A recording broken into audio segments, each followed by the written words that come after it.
Монголоос бол одоо 32 бүх ирж оролцож байна. Тэгээд манай бөхчүүд бол сэтгэл их өндөр байна.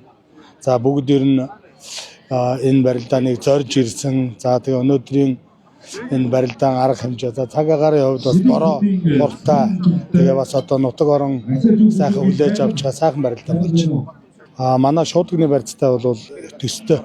Тэгээ шалбар бүхийн барилдаан бол одоо энэ нутгийнхан одоо бас барилддаг. За одоо энэ нутагт олон жил одоо барилдаж ингэж уламжлагдаж ирсэн бас бүхийн нэг төрөл. Тэгээ энэ нутгийнхан бол шалбар бөхөө бас их хүндэтгдэг. Тэр утгаараа бас Алшаа аймаг маань анхны одоо 1024 бүхийн шалбар бүхийн барилдааныг Алшаа нутагтаа бас сайхан зохион байгуулж байна.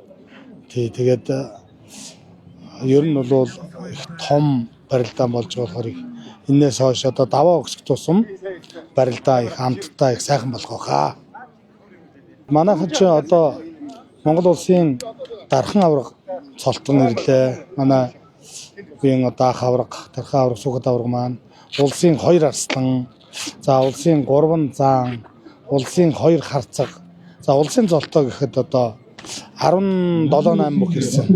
Ингээд тэгээ аймгийн одоо бас эд барилдаж байгаа аймгийн цолтнууд маань гэдэг ингээд 32 бүхийн бүх одоо ирж барилдаж байна. Тэгэхээр манай бөхчүүд бол шалбар бөхөр бол ер нь тун сайн барилдах байх гэсэн миний бодол одоо дотор ингээд бодоод одоо бас ингээд бүхэл бөхчүүд маань сайн барилдаа, сайн бэртлэг эмтлээс хол байгаасаа гэд ингээд залбираа сууж байна да.